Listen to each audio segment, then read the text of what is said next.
Welcome to Australian Hiker, your online hiking resource. We're your hosts, Tim and Jill Savage.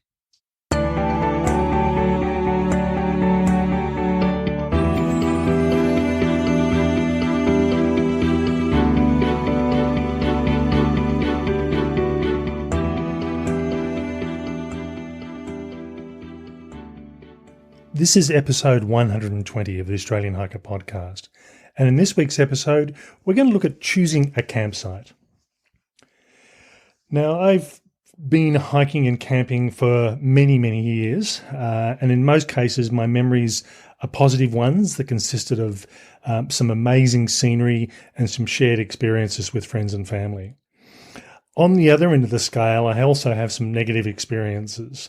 And probably the most common ones tend to be associated with choosing bad campsites. In this week's episode, we're going to discuss how to choose a site to pitch your tent, including what to avoid to make your night's sleep safe, comfortable, and enjoyable. We hope you enjoy.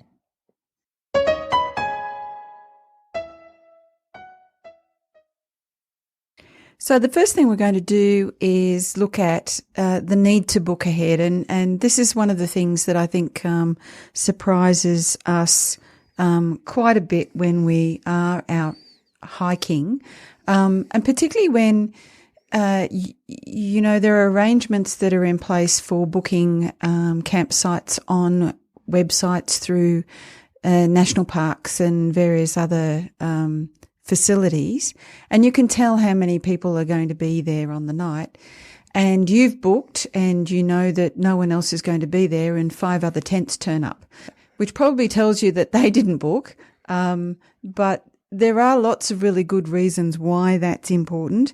Maintaining the campsite is a good reason to book. The rangers know exactly who's going to be there and what facilities are going to be needed and what pressure might be put on the facilities. And the other one is to make sure that the environment, the campsite and the surrounding environment doesn't get overcamped.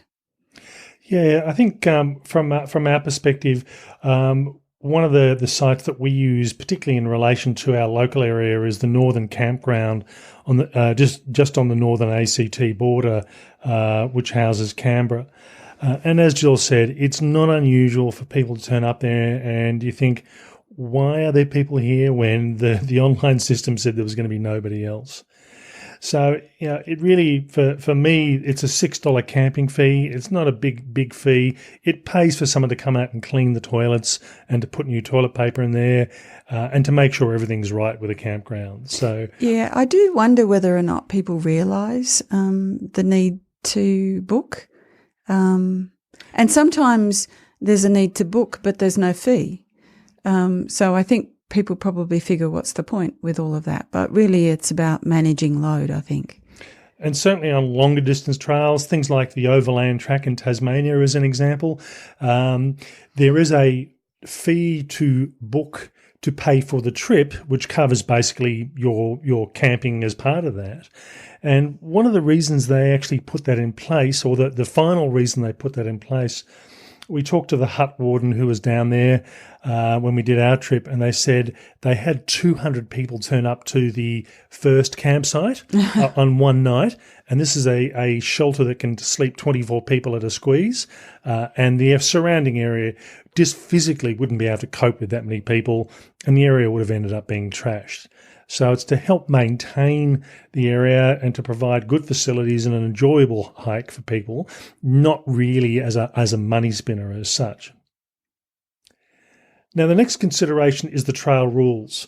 So, we talked about whether you need to book ahead, but as an example, in Australia at least, and certainly in a lot of overseas country, there are various rules on where you can and can't camp. It's just a matter of days before we start our hike on the Human Hovel Track, which is a 19-day hike.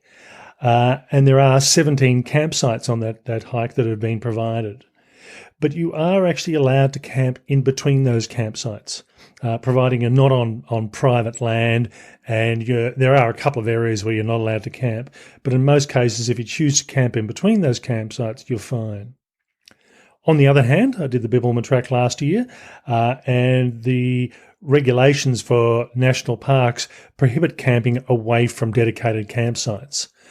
Now, I think from my perspective, if you get caught out, if you're injured, if something happens, sure, go ahead and camp.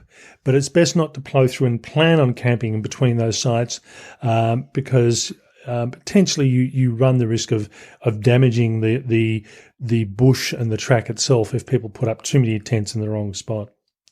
And I think we've all had experiences where we've been hiking along and, we've seen some campsites that are just, not left in the right condition, they've been established in wrong places and, they are struggling to recover because of the impact of the hikers that have been there. So do your research and plan before you do your trip. So know what you are and aren't allowed to do on your chosen hike. So the next thing we need to look at is the distances you're going to travel between campsites. Sometimes this is dictated by those places where you do need to camp. So you need to understand where those sites are and what you're able to do in and around those particular campsites. So, if you're wanting to do, say 15 kilometres a day, but the distances don't quite work out, then you need to rethink your planning and you need to be making sure that you've got places to stop that are appropriate and that are going to be reasonable places for you to set up your tent. If there are a couple of sites in the middle of a trek that you must use, we've talked about the need to follow the guidance that's provided by the national parks and the rangers. So if there are any sites that you need to camp at, then you need to organise your other campsites around those campsites. I mean, in 2016, we did the Larapinta Trail in the Australian Northern Territory, and we'd identified two particular locations where we actually wanted to camp. And that really did set the timings between where we were going to hike and impacted on the rest of the trip. Now, a good example here is the photo that is our main photo on our webpage is actually from one of those sites, and we knew that we would have a very good photo opportunity in this location. And to get there, we needed to do a slightly longer day. We actually walked through a campsite that people often camp at and went on to the next point, which was not necessarily a dedicated campsite, but somewhere we were still able to camp. This is by no means a hard and fast rule, but everything is easier during the daytime. As much camping as I've done, my preference is still to arrive at my destination for the day while it's still light, set up my tent, get my sleeping bag sorted out, all my gear put away, ready to go to bed at night time and have dinner, providing it's not 2:00 in the afternoon. So when it does go dark, basically I'm in bed. And certainly if I'm solo hiking, it's not unusual if it's in the early spring or the cooler months of the year, there's a good chance I'll be in bed going to sleep at 6:30 at night. If I'm hiking with others or hiking with Jill, a different sort of situation, we might stay up an extra half an hour. But yeah, it's much easier to put stuff together when it's nice and light. Once you gain a bit of familiarity with your gear and you know where everything is and where everything goes, it's much easier setting up when it's pitch black. But the last time I did this was in Easter this year.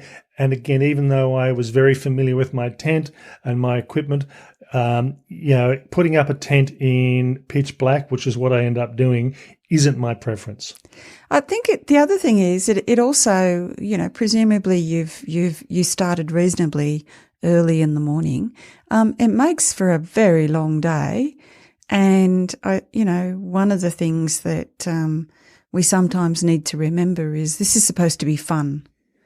We're supposed to be enjoying ourselves. So, having that opportunity at the end of the day to reflect, to check out the sunset while, you're doing your dinner and so on is a nice thing. The next thing to consider is the need to look up. And this is essentially checking out for tree overhangs, not just dead branches, but, it's not wise to pitch a tent under big trees, whether or not there's a wind at the moment that you pitch your tent, the wind can come up, and if you're under branches, even, relatively sturdy branches, if there's a big wind, they could easily blow and they could easily fall on you.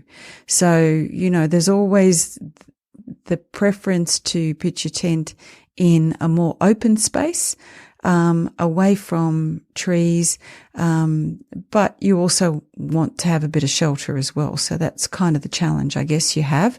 But definitely look out for overhangs, definitely not under dead branches.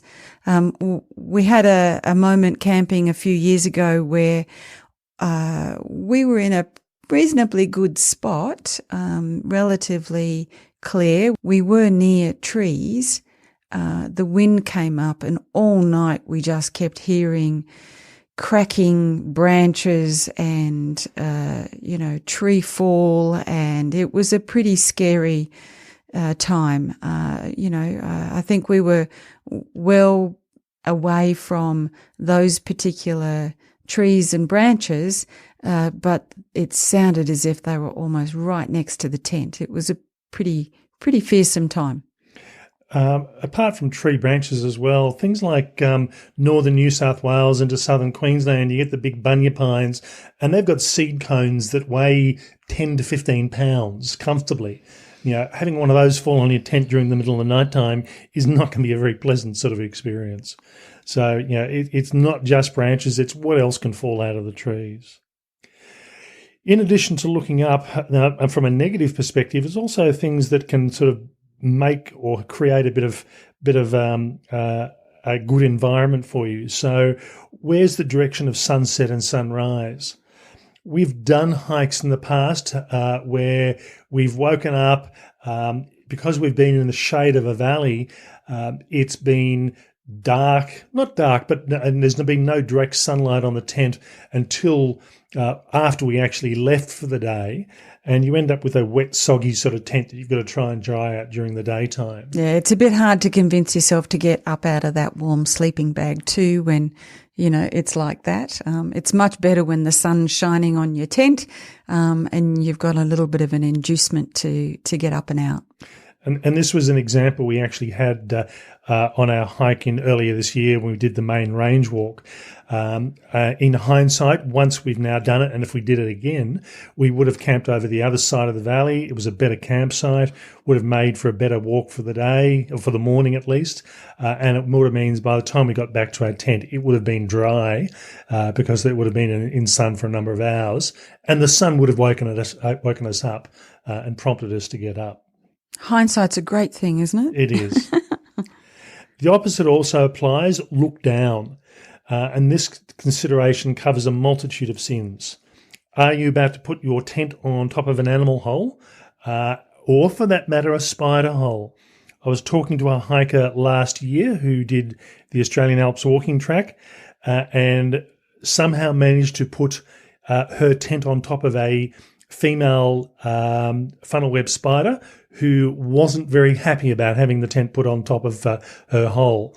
And this hiker said she couldn't work out what was going on. There's this movement at the bottom of the tent as this spider was trying to get out and wasn't very happy about the process. So look at where you're going to put your tent. Make sure you don't cover anyone's home up. Is the ground fairly flat? And this is probably the big one for most hikers. There's a fine line between flat and slope. If it's any more than a few degrees incline, it can impact on having a comfortable night's sleep. So a very, very fine slope is okay. And if there is any sort of slope, go through and put your head at the highest point. Don't have the slope across the tent. What tends to happen, particularly if there's two people or more in the tent, you'll end up sliding down to one side of the tent. So it's better to have the slope along the length of the tent. It's better to have your head on the uphill side, because if you have your head down at the lowest point, it tends to give you, or at least it gives me a headache. So there's always a particular way to set up a tent that's going to keep you comfortable. The other consideration with this is what's going to happen if it rains. Would your chosen site fill up with water? And I actually was camping with Jill a few years ago, and in all honesty, it was in my sister's backyard. The house was full, so we were tenting it, and we put the tent in a location that was close and convenient to the house, didn't pay attention to what the weather was doing, and there was a bit of a divot in front of the tent. So we woke up in the middle of the night, and while there was no water in the tent, there was a big pool of water just where we were getting out, which made it very awkward getting in and out of the tent over the night time. So the next thing to think about, talking about water, is camping near water. And there are a bunch of things to consider here. You need to make sure that you're at least 60 metres away from a water source. In some places, the guidance is to camp further away from a water source. So you need to be aware of what the rules are for that particular area that you're in.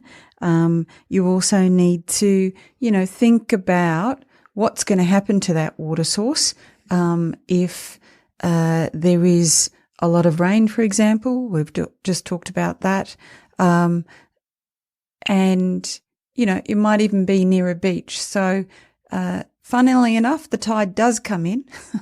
So be wary of the tide coming in. And sometimes, people forget that, this great flat piece of this site on a beach, which is nice and flat and nice and packed in.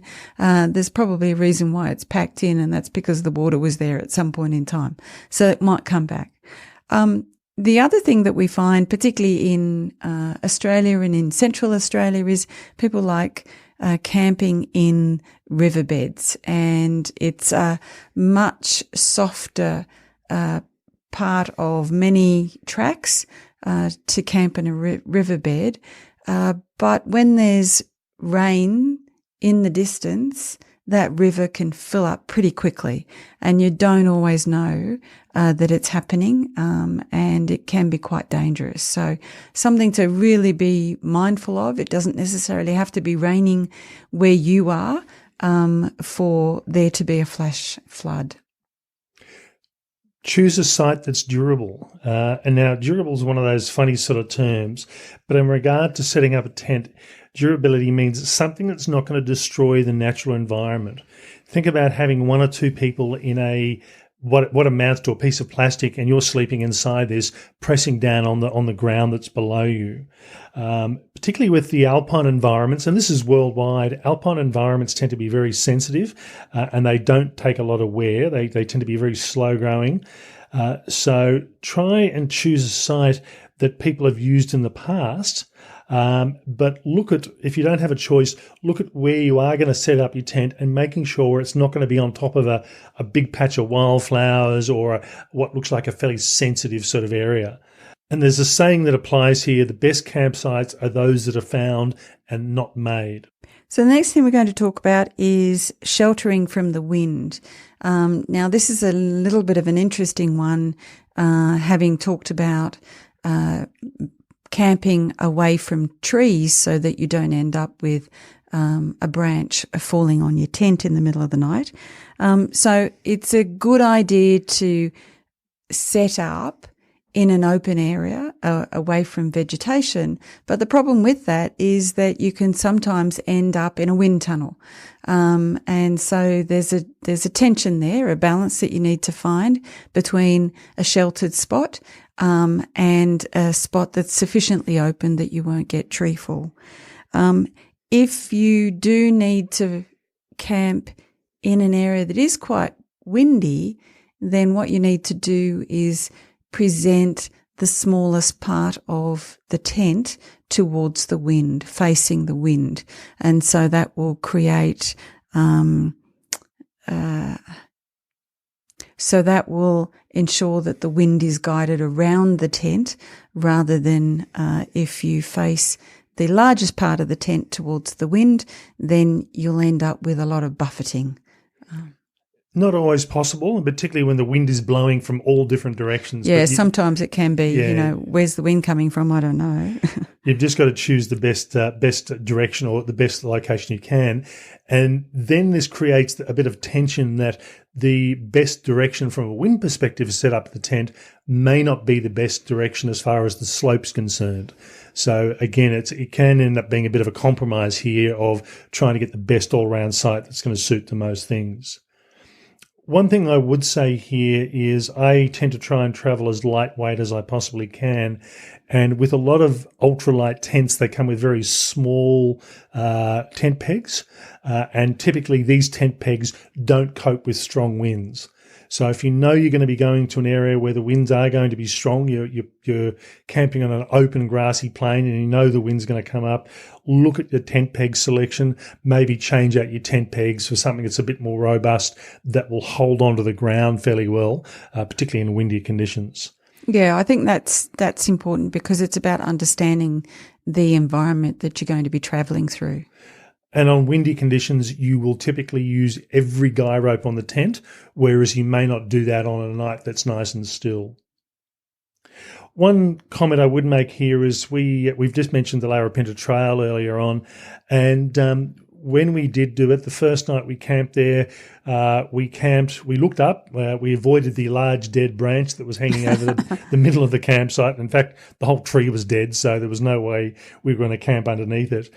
But we were camping on this really fine red dust, and the wind came up in the middle of the night, and it didn't really buffet the tent as such.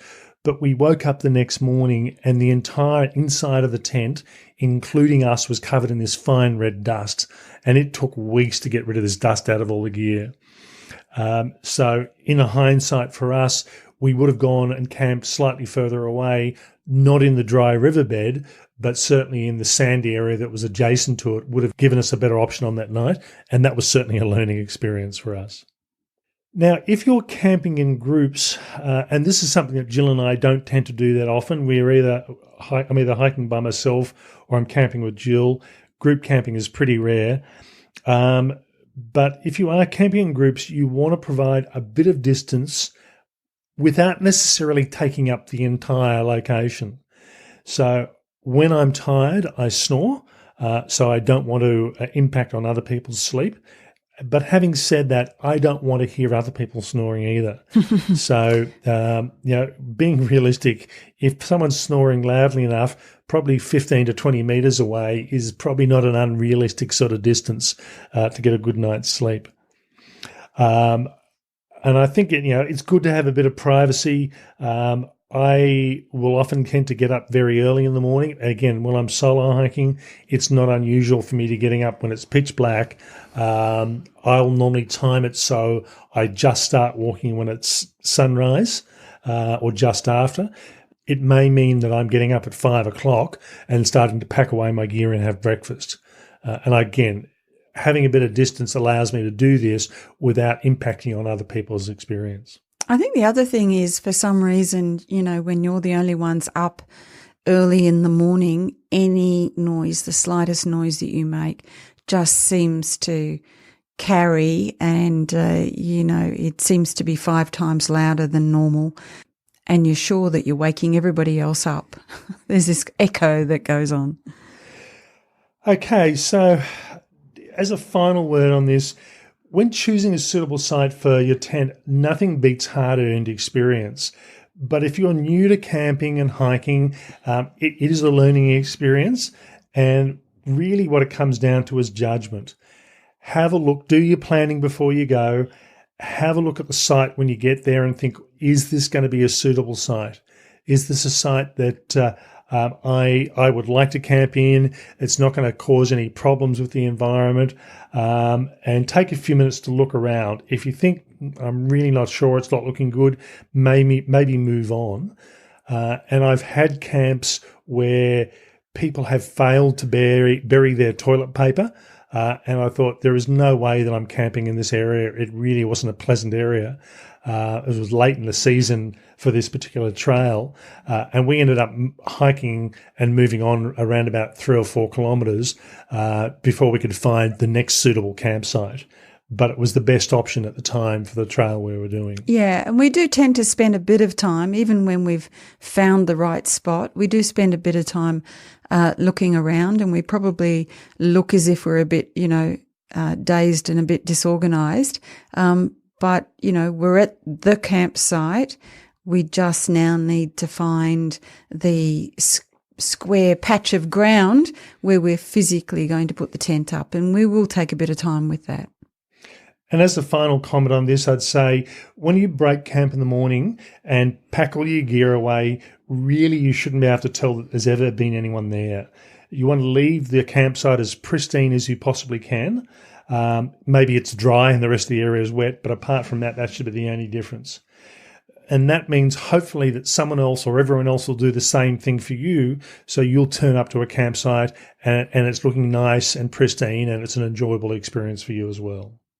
Okay, we hope you've enjoyed this episode. And again, it's pretty much camping 101 for newer hikers. But maybe a bit of a reminder for experienced hikers too. It is. And in all honesty, we still make mistakes from time to time. We still make bad choices occasionally. We choose what we think is a good site and it ends up not being. But again, it's the sort of thing that, use your best judgment, try and make the best choice you can, and that will increase the chance of having an enjoyable and pleasant night's sleep.